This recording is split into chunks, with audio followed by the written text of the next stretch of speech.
Hello, good morning, students. I am Rajesh Chorchia. So today we are going to start our new topic, unit and measurement. So in last video we already discussed about the introduction of the unit and measurement.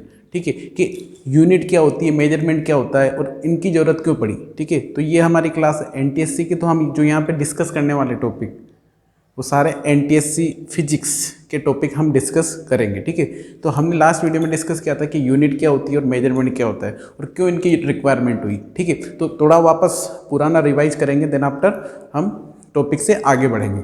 देखो, हमने बात की थी कि unit क्या होती है, unit में यूनिट और मेजरमेंट क्या होता है. तो मेजरमेंट के अंदर ही हमें यूनिट की रिक्वायरमेंट होती है, क्योंकि जो भी चीज़ हम मेजर करते हैं तो उसके लिए किसी न किसी स्टैंडर्ड वैल्यू की हमें रिक्वायरमेंट होती है, जिससे कंपेयर करके हम क्या करते हैं, किसी भी चीज़ को मेजर करते हैं.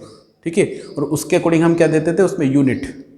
ठीक है, तो जैसे कि हम बेसिक यूनिट क्या मानते थे, जैसे कि हमने मान लो हमें एक रोड की लेंथ को मेजर करना होता था, तो हम क्या करते थे, हमने मीटर को 1 मीटर को क्या मान लिया, एक स्टैंडर्ड, तो उससे कंपेयर करके हम क्या करते थे, फिर उसका मेजरमेंट करते थे. ठीक है, और देखो हमने फिजिकल क्वांटिटी के बारे में डिस्कस किया था. तो फिजिकल क्वांटिटी क्या होती है, the quantity that can be measured. तो ऐसी क्वांटिटी जिसको हम मेजर कर सकते हैं वो सारी क्वांटिटी क्या होगी, फिजिकल क्वांटिटी. जैसे कि मास है तो मास को हम मेजर कर सकते हैं. आप शुगर वगैरह जो भी चीज़ लाते हो किस में लाते हो, मेजर करके लाते हो, केजी में लाते हो ना, तो मेजर कर सकते हैं. ठीक है, फिर हमने डिस्कस किया था कि फिर नॉन फिजिकल क्वांटिटी क्या होगी. तो हमने डिस्कस किया था कि नॉन फिजिकल क्वांटिटी वो क्वांटिटी होगी जिसको हम मेजर नहीं कर सकते. जैसे कि फीलिंग्स, लाफ, हम कितना हंस रहे हैं इसको मेजर नहीं कर सकते. हम कितना दुखी हैं इसको मेजर, मतलब फीलिंग्स और बहुत सारी ऐसी चीज़ें जिनको हम मेजर नहीं कर सकते. तो वो सारी क्वांटिटी क्या होगी, non physical quantity. The quantity that can not be measured, ऐसी क्वांटिटी जिसको हम मेजर नहीं कर सकते, वो सारी क्वांटिटी क्या होगी, नॉन फिजिकल क्वांटिटी. फिर हमने अब उसके बाद से अब हम डिस्कस करते हैं. तो देखो, फिजिकल क्वांटिटी को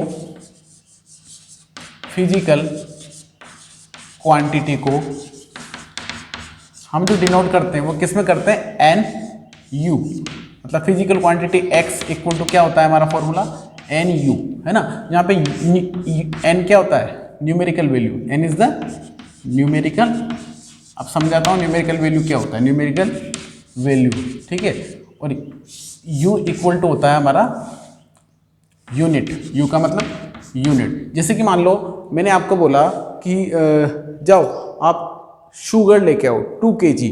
तो जैसे कि आप शुगर कितने, तो सामने वाले ने कितना वेट कर मेजरमेंट करके दिया शुगर का मान लो 5 kg आप शुगर लाए. तो देखो ये 5 इज द, ये 5 क्या है, न्यूमेरिकल वैल्यू है ना, न्यूमेरिकल वैल्यू है ना. और ये क्या है, दिस इज द यूनिट जिसमें हम इसको मेजर कर रहे हैं. तो इसको जो ये न्यूमेरिकल वैल्यू होती है इसको हम क्या भी बोलते हैं, हम इसको मैग्नीट्यूड भी बोलते हैं. किसको,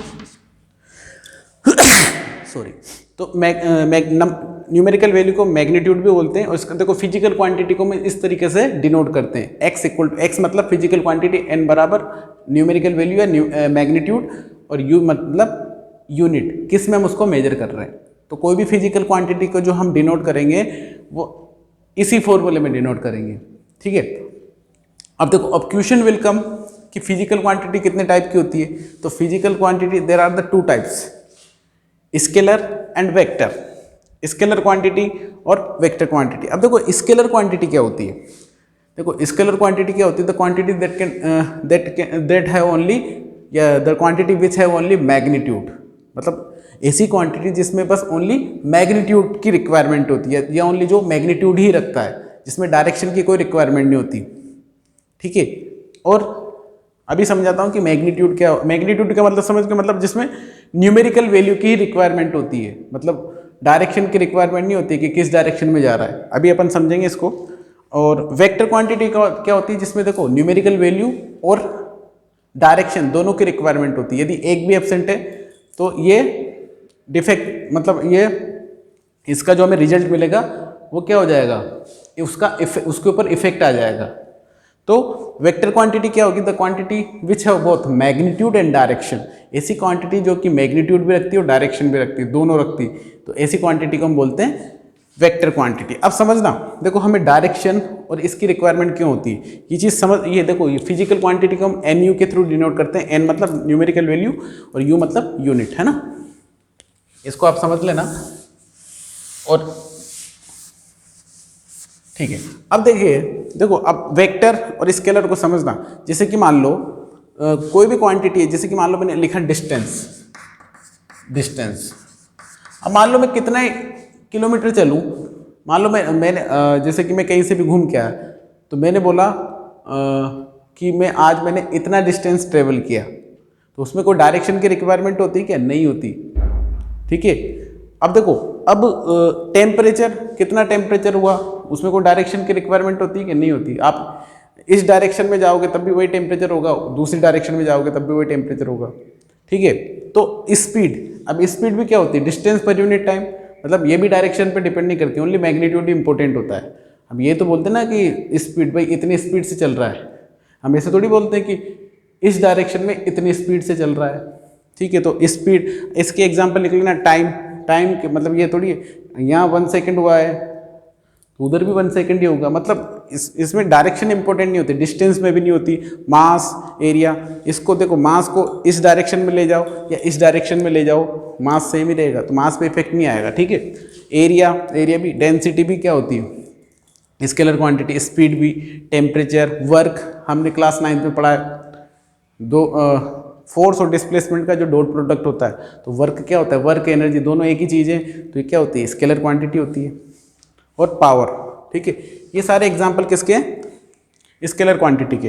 वेक्टर क्वांटिटी, इसमें देखो, इसमें डायरेक्शन इंपॉर्टेंट होती है और मैग्नीट्यूड भी इंपॉर्टेंट होता है, दोनों इंपॉर्टेंट होता है। अब कैसे समझना, लेट अस कंसीडर, मान लो एक डोर है, एक डोर है। अब किसी ने मेरे को बोला कि ये डोर 5 न्यूटन का फोर्स अप्लाइड करने पर ये डोर ओपन हो जाता है, ठीक है। अब मैं इसके ऊपर 5 न्यूटन का फोर्स अप्लाइड कर रहा हूँ, सुबह से शाम हो गया, बट ये डोर ओपन नहीं हो रहा।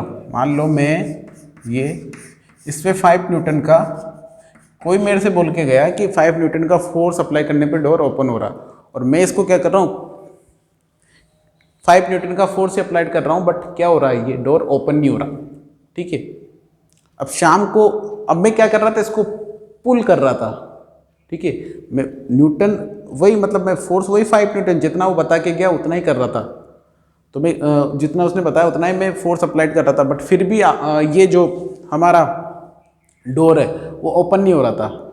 शाम को ये बंदा आया, मैंने उससे बोला कि यार तूने 5 न्यूटन का फोर्स अप्लाइड करने की बोला था, मैंने 5 न्यूटन का फोर्स अप्लाइड किया और ये तो ओपन ही नहीं हुआ। उसने भी 5 न्यूटन का फोर्स अप्लाइड किया और डोर ओपन हो गया। तो उसने क्या, मैं इसको क्या कर रहा था, पुल कर रहा था, उसने बस क्या किया, पुश किया और डोर ओपन हो गया। तो देखो डायरेक्शन इंपॉर्टेंट हुई नहीं हुई, उसने भी सेम मैग्नीट्यूड का फोर्स अप्लाइड किया, बट डायरेक्शन चेंज होते हैं, हमें रिजल्ट मिल गया। जैसे कि मान लो, अब एक और समझना, लेट अस कंसिडर ये ऑब्जेक्ट है, मान लो ये बॉक्स है। अब इसको मेरे को यहाँ पर रखना है, इस जगह पे, ये बी पोजीशन पे, ये ठीक है। अब मान लो यदि मैं इस डायरेक्शन में फोर्स अप्लाइड करूंगा तो क्या मुझे रिजल्ट मिलेगा? क्या नहीं मिलेगा।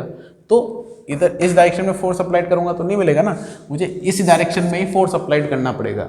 तो ऐसी क्वांटिटी जिसमें डायरेक्शन भी इंपॉर्टेंट होता है, किसके साथ साथ, मैग्नीट्यूड के साथ साथ, तो उसको हम क्या बोलेंगे, वेक्टर क्वांटिटी, ठीक है। तो बहुत सारी ऐसी क्वांटिटी है जिसमें displacement, weight, force, momentum, velocity, acceleration, ये सारी 9th में पढ़ लेना भाई। 9th की प्लेलिस्ट में जाके एक बार ये वीडियो देख लेना जिसने नहीं देखी हो, मैंने सारी NCERT की वीडियो बना रखी है, ठीक है। और एक एक टॉपिक आप वहाँ पे पढ़ सकते हो।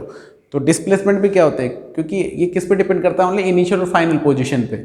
तो the distance, shortest distance between initial, तो भाई इसके ऊपर क्वेश्चंस आ जाते हैं, जैसे कि बहुत सी बार एक तो एरिया का पूछा गया है, डेंसिटी का पूछा गया है, टेम्परेचर का, ये वर्क का पूछा गया है, पावर का, ये और भी बहुत सारी क्वांटिटीज होती है, ठीक है ना। पर ये मैंने एग्जांपल, तो डिस्प्लेसमेंट, वेट भी एक तरह का फोर्स, ये force, momentum, mass into velocity, velocity तो है ही से, एक्सेलरेशन, ये सारी क्या है, वेक्टर क्वांटिटी, ठीक है। तो इनके लिए मतलब मैग्नीट्यूड के साथ साथ हमें डायरेक्शन की भी रिक्वायरमेंट होती है, ठीक है। अब मैग्नीट्यूड क्या होता है, जो न्यूमेरिकल वैल्यू होती है, जैसे कि मान लो मैंने 5 न्यूटन का फोर्स अप्लाइड किया, तो ये देखो ये किसकी टर्म्स में लिखा मैंने, एन यू, यू मतलब यूनिट और एन मतलब न्यूमेरिकल वैल्यू। तो न्यूमेरिक ये क्या है, इसी को हम क्या बोलते हैं, मैग्नीट्यूड। जो न्यूमेरिकल वैल्यू होती है ना, जैसे 5, 10, जैसे मैंने बोला कि भाई मैं 10 kg शुगर लाया, तो 10 क्या हुआ, दिस इज द मैग्नीट्यूड। तो मैग्नीट्यूड जो न्यूमेरिकल वैल्यू होती है उसको हम बोलते हैं मैग्नीट्यूड, है ना। ये चीज क्लियर है।